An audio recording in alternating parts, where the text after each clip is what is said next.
to the Print Island Treehouse. I'm Lloyd. And I'm Phil Walsh. Today the focus is on the print, packaging and labels market in Africa. Yes, we'll be asking the question, is Africa the emerging market as promised? So to find out, we have left the island and we'll be out and about in true Print Island style, asking dealers and manufacturers to tell us the size of the market in Africa. So, Jean, it's a lovely day out there today. Why don't we do this outside? Phil, you're right. Let's start again.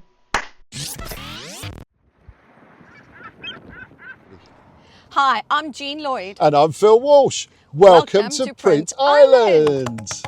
Wow, Jean, is that better? Yeah, much better. Absolutely, good. Right, everyone, so we're up the mountain today, so there might be a bit of noise. I haven't fed have you fed the locals? No, not at all. Do you know what, shall I just do it now quickly? Yes. Hang on a second. Oh dear. Right, let's have a go. There you go, that's sorted out. Play nicely. So, Jean, what a 2 weeks we've had. So we've been up into Kenya, to Nairobi for ProPak, and we've been to Cape Town in South Africa for a provincial packaging show, which is important. These shows, we need to go there, support them. So tell us, Jean, we keep talking about, for years, I keep hearing Africa is the emerging geography. Is it? Well, I mean, I'm a born and bred South African, and as much as I haven't spent my whole career in this country, I've always kept tabs on what's happening in South Africa. And I've heard that saying year after year so many times. But I've got to say, right now, it actually feels like it's finally coming to life. And I don't just think it's emerging, I think it's actually accelerating. Great. We're going to Print Island! You're always hearing that Africa is the growth market. What are we going to ask a few manufacturers at ProPak East Africa what they think? I'm Thomas Anderson. I'm from Neil Peter. I'm area manager for Neil Peter, covering Africa, the Middle East, and Central and West Asia. So, tell us about why you at ProPak here in Kenya. So, we've decided that the Neil Peter name has to come out all across Africa. And we are doing that by spending a lot of time in Africa, going to a lot of different shows, smaller shows, getting our name out, getting to meet converters in the different countries we go to. So in the time you've been doing this, what are your views on the African print market? I mean, the African print market has so much potential, and especially within the field we're in, labels and packaging, you have a lot of small producers. Africa is unique for all the small producers of food and all sorts of other things. And all of them are making good products. And with that, they want good labels and good packaging. So that's awesome. And you were talking about the rest of Africa, and you're just seeing potential as such, as a whole, not just obviously Kenya and Nairobi, but the full African market. It's everywhere. I mean, we've been on this path here for a couple of years, and I don't think I touched down anywhere without seeing a really big potential. And that's fantastic news. So thank you. And I know we're going to be interviewing you at a later stage. So thank you for your time. I look forward to it. Thank you. Thank you. Pascal, thank you for joining us. So you're another addition to the family. Tell us a bit about what is happening in the African market for you at the moment. Okay, so I think a big thing in the African market right now is digital. So around about the boom started maybe 14 years ago in South Africa. Rotocon has installed until now 25 screen digital presses, inkjet presses in South Africa. And this is really for us an easy product to sell. The reason for this is it's very good and it's low in service, low in maintenance, very reliable, and your label cost to market is lower than the other guys. We see the same now here in Eastern Africa. We got a lot of inquiries, and I think the end users here, the customers, they're requiring this kind of quality right now.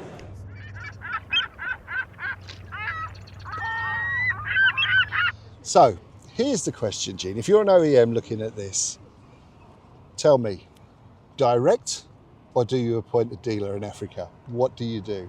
Now, before you say anything, I know that you've had a lot of experience in this firsthand, And you know, so have I. So I think we know the answer. But what's the solution, Jean? So I think we can actually speak from reality and having lived this for so many years, I think it works both ways. Yep. I think the careful thing is if you're going to be installing in a country in Africa, you need to make sure that you've got quite a few installs to justify the investment that it takes. Yep. Because let's face it, it is about money. Yep. If you're direct. Yes. Yes. Okay. And I agree with that. I would also say that if you're going to choose a partner, clearly you need to choose the right one. We're all aware of that. But the key thing is you have to support that partner. Otherwise, this won't work. So you might be looking at this thinking, yeah, well, we know that. But you'd be amazed at people that don't. You can't just have a kick-off meeting in January, get them up, give them some brochures, give them a PowerPoint, send them back to Africa and say, we'll call you in 2 months. It needs more than that, Jean. What you have to do, in my opinion, is that you have to spoon feed them with, have the kick-off meeting, do all that, come down, visit customers with them. I tell you, am I saying the dealers are useless? No, I'm not. I'm not saying that at all. I've sat with the dealers selling my products, and when I'd finished, the dealer would start talking. He'd start talking CTP machines. He'd start talking Anilux rollers. He'd start talking blankets, plates, and all sorts of other products. And that, Jean, is the problem. Because they have a big portfolio and they have to sell everything. Do they know? Are they an expert on your product? Not yet, no. That's why you need to send someone from Europe to babysit them, go out and get every opportunity and drive it down the sales cycle. So in other words, yes, dealerships do work, Jean, or partners as I like to call them, but you need to support them. And when you think, well, what will it cost me in flights sending someone down every so-and-so? Well, it will cost an awful lot less than having someone direct or an entity in that country. But just in Europe, when you make a decision, we'll go to the dealers, yeah? In the office, it sounds great, but in reality, it needs more than that. That's my opinion, Jean. What do you think? So the one concern I've always got is when you're selling a new inkjet product or something along those lines, Yep. People want to speak to people that have had the experience, that have put it in a print shop, that have, dealt in the whole sales cycle of how this actually works. Yep. So to me, the dealer needs to identify a solid lead, have a few of them lined up, and bring the specialist in to assist them take it to the next level. Because from people that are spending the kind of money of what this equipment costs, there's absolutely no doubt they want to talk to somebody that's done it. Nobody wants to feel like a guinea pig. Yep, 100% agree with you. And this is the reality now. It's starting to accelerate and you can see that there's momentum. And, when you look at the opportunity here, one of the guys told me, and I won't name him, Thomas, but when you look, I spoke to him about the opportunity here. I said, has it been good for you? And he said to me, put it this way, Phil, I was in West Africa and I met my first ever dollar billionaire. And he came to me and he said, right, this is who I am. What are you going to do for my company? Now, clearly he was talking about a huge investment. What are you going to do for my company? Now, not a representative of this organisation, the man himself. And he said to me, that's the size of the opportunity here. And as I always say to you, Africa now, they're coming in at the same level as Europe. They've had the pain, they've done everything in Europe. You might be on your 3rd generation technology in Europe, but these guys, maybe they're not. Most of them are coming in at that level, at the top, without having the pain. It's all been had somewhere else in the world for them. Absolutely. And I would use the analogy that I always use, that I'm from London, and the first time I got 4G on my phone wasn't in London, it was in Africa. True. The first time I got 5G wasn't in London, it was in Africa, because the UK and Europe have a massive infrastructure that they had to convert. But in Africa, they skipped all that and just came in at the top. Same with broadband and Wi-Fi. Yeah. So now you're seeing these greenfield sites appear here in Africa, and they're going in at the top. I mean, to give you an example, Jean, in Cape Town, in South Africa, the world's fastest press is in Cape Town, digital roll-to-roll press. That's the sort of level that has been made, the investment that's been made in Africa at the moment. And I know that print shop, when people walk in there, they're going, I never even dreamt there would be something as big and as well equipped as this in Africa. Exactly, and that's not an isolated case, is Sure. it? They're all, most of the printers here, I mean, you could eat your dinner off the floor, literally. They are absolutely spotless, and people have got this perception of Africa coming down there of a tin roof and some Cord 64 in there running. You know, it's not that way, is it? But I think, to be fair, you need to do your homework on Africa. Yeah. Because if you look at it, there are 1.4 billion people. Yeah. There are 2,000 languages across the African continent. And there's only about 10 to 12 countries that actually dominate the print volumes in these countries. And a lot of people come here and then they go to sometimes the craziest places in Africa, and it's like, there's no business here, there's nothing happening here. No, you're so right.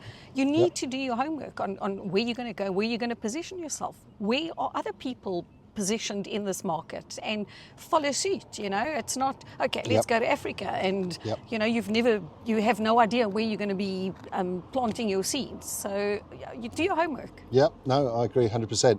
So basically, correct me if I'm wrong, what we're saying is direct, if you can afford to be. Key thing is feet on the street. You need feet on the street, and to get that, a dealer is the perfect solution. And don't forget what the dealers have that you don't have.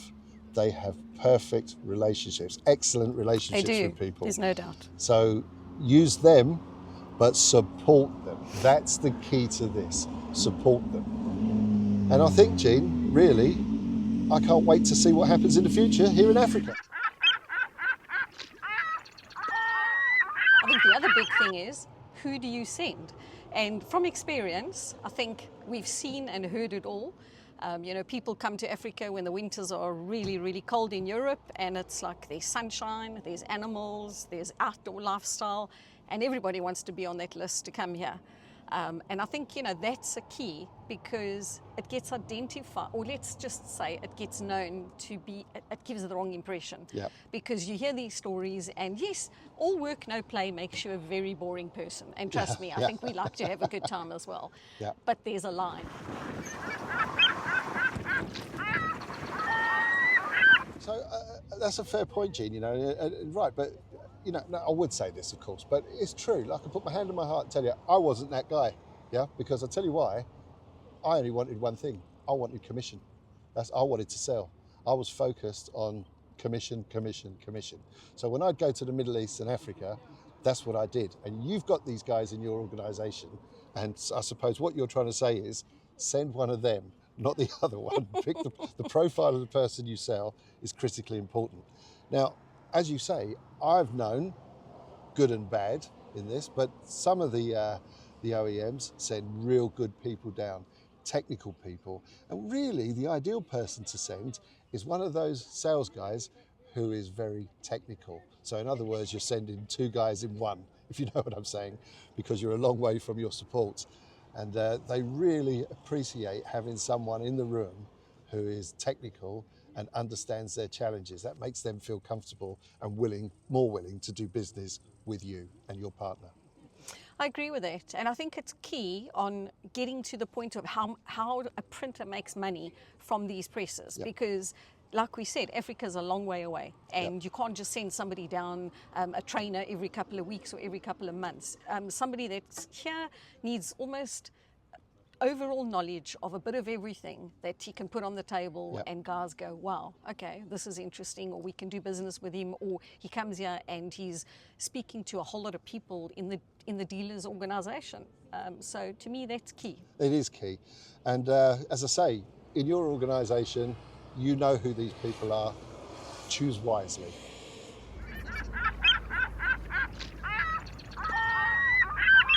So Phil, one thing that I did notice, and I'm noticing this throughout sort of Africa on our trips, is this willingness to learn.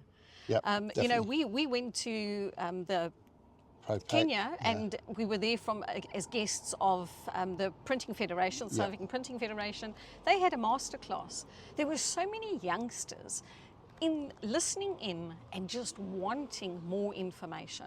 I'm experiencing a hunger in South Africa and in the African countries like never before. And I got to say, it's very impressive, because besides being at the print show and that, people that were walking around wanting to know, how can this improve my business? What will these investments do for the company and for my staff and for the country? And it's just, there's this eagerness that I've just never experienced it. No, you're right.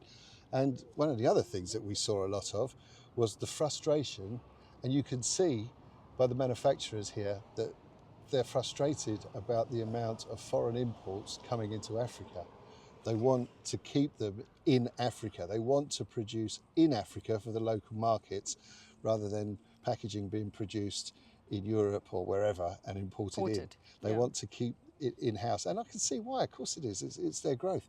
But they want to know, okay, in order to do this, how do we do it? We have to be more efficient. We have to be flexible. We have to offer them what they need. So is it short run you're after? If it's short run you're after, we'll give it to you. How do we do it? What technology do we need to produce this? And I think you're right. And I think this is where OEMs out there that want to come into the market, they need to step up, because I tell you, quite a few of the other countries are.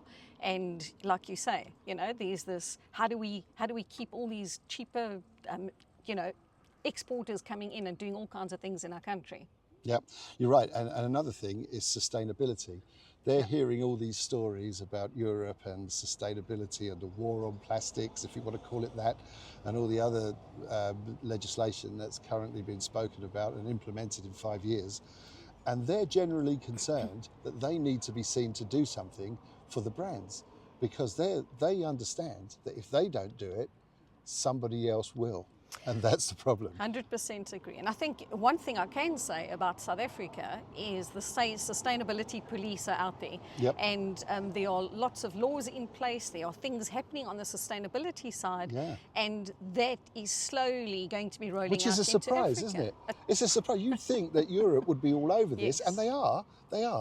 But the first time I saw paper straws everywhere was in Africa. I think you went to a McDonald's, didn't you? I do.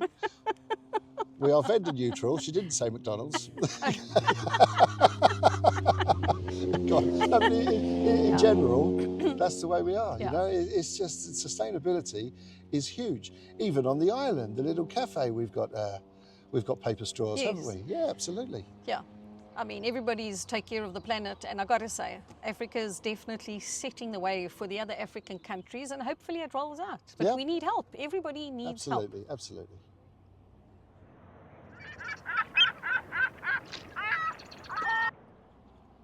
So, Jean, here's the thing. So, after I spoke at the masterclass in ProPak, a substantial amount of young people, sales guys in particular, sales girls in particular, reached out to me and asked us, and you were present for some of them, asked us, what advice would you give me as a young salesperson? Now look, we both have had great careers in sales.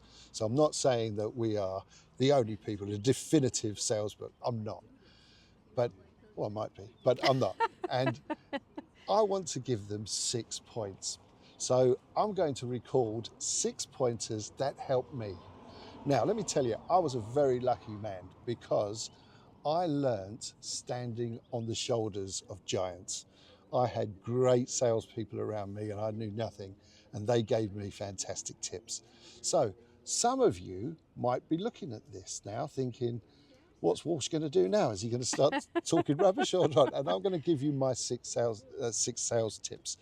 Now, if you're looking and you're one of these giants that I spoke of, tell us, Jean, yeah?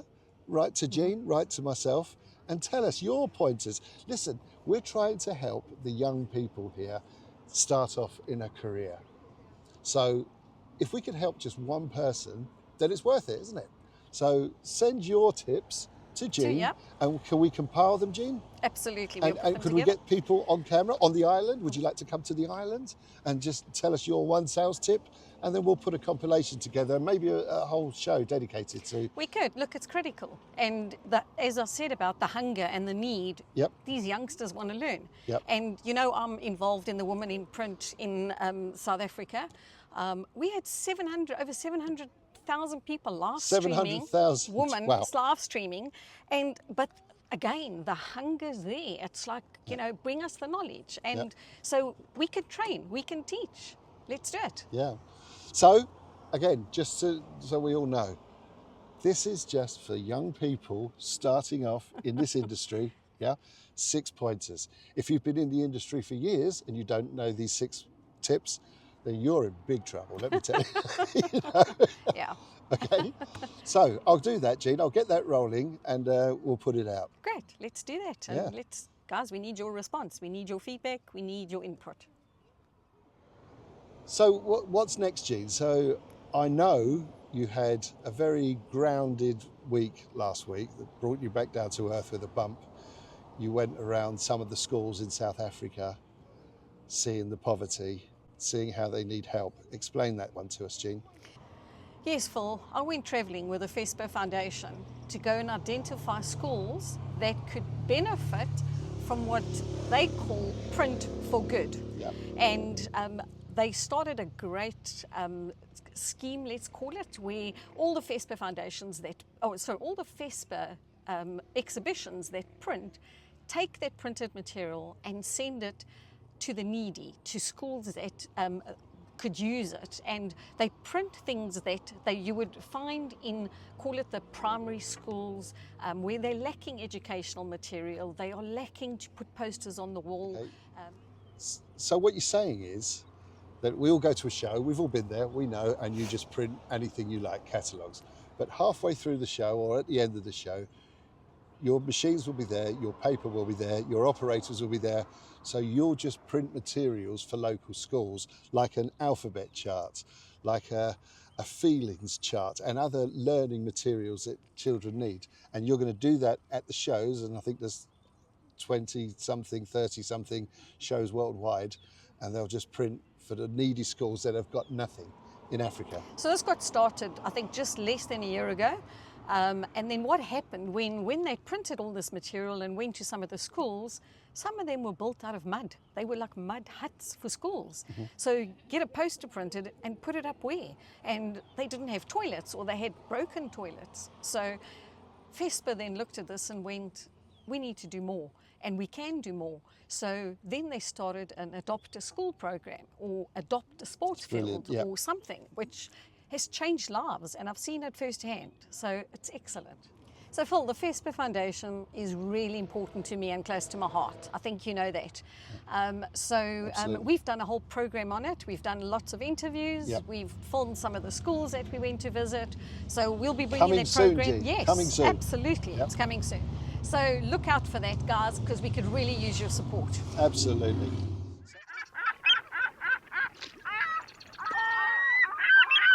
So that's us for today. So we're off to enjoy the sunshine on the island, walk the crocodiles, and thanks for listening.